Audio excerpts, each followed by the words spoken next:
Ден четвърти от 100 сайта за 100 дни. Днес ще ви покажа как превърнах това в това.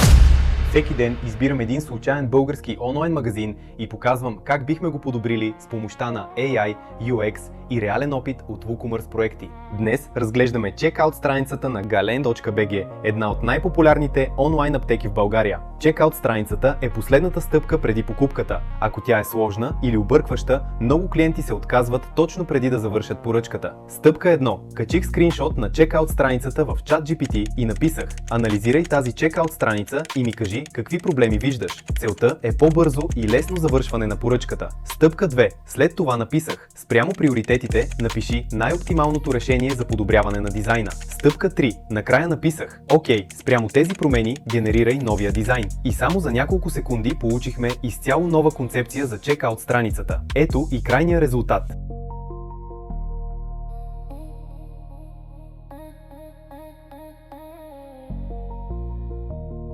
Какво подобрихме? Разделихме чекаута на ясни секции, за да се попълва по-бързо и лесно. Добавихме големи полета за избор на доставка, за да се избира по-лесно между различните варианти. Преместихме обобщението на поръчката в отделен стики панел, за да се виждат винаги продуктите и крайната сума.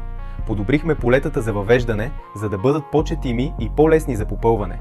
Добавихме икони за сигурност и начините на плащане до бутона, за да изградим повече доверие. Кой вариант ви допада повече? Напишете в коментарите кой дизайн бихте избрали. Моля, харесайте това видео и последвайте за още подобни видеа.